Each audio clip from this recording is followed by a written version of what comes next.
All right, there are plenty of wishes being granted during this time of year. One Orange County 16-year-old has turned granting wishes into a year-round effort. Crommett started DreamCatchers, a program that grants elderly people dying wishes. She even used money that had been set aside for a private high school to help pay for some of the wishes. We welcome the founder of DreamCatchers, Crommett. We're glad to have you in, Caitlin. Thank you for having me. Tell us, okay, how it sort of got started. There must have been, at some point, you decided, oh, I need to do this, and I also need seed money in order to do this, so I'm going to take the money that's been saved for my private education. What was the impetus that got it going? Well, I'd been volunteering with Hospice Care of the West since 7th grade, and I decided that I wanted to do something more for the patients. So I watched a movie called Patch Adams, and that inspired me to do something to make the patients happy before they pass away. So I started DreamCatchers, and we decided that my parents would fund the first few dreams to get it going, but then after we'd have to rely on donations. And so once you started it, how do you find the folks who you want to grant the dreams to? Well, the nurses of Hospice Care of the West, we give them forms that have my dream is to, that the patients or their families fill out. So they take them to the patients that they go and see, and then they can choose to fill them out, and then they give them back to me, and we see what we can do with them. Why DreamCatchers for a name?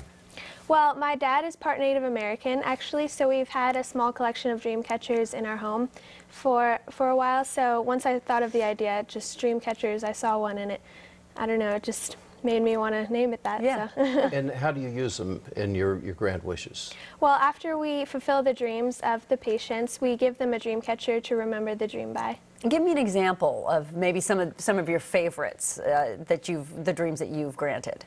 Well, last night we actually had one where we took a man and his friends to the Glory of Christmas performance at the Crystal Cathedral. Okay. And we actually had a nice man from San Diego, Ray Perez, who donated his services to help transport the wheelchairs to the program. So it was a really great experience. And also the first one that I did, which was really fun, we took a man and his family out on a sailboat charter for the day, and we served them lunch on there, and because he's always loved the ocean, so that was a really great experience for all of us. What do your friends think about this? Well, I've started a club at school called DreamCatchers, obviously, and we've called ourselves the Dream Team, and a lot of my friends have joined the club, so most of my friends help with the dreams. So Do they help make the dreams happen, or are they out there helping to get funding? Well, both. Yeah. Some of them have decided to come in direct contact with the patients and actually help fulfill the dreams.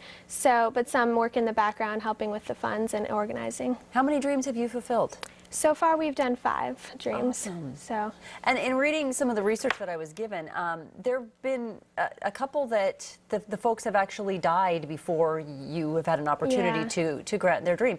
That's a pretty heavy thing for a teenager. Yeah. How do you handle that? Well, the one that we had, who the patient died before we passed away, before we decided to do the dream, she was actually, her initial dream was to die and join her husband in heaven. So when that happened, I knew her actual dream came true, so it was comforting in that way. Yeah. What does this do to you personally? What's all this mean to you?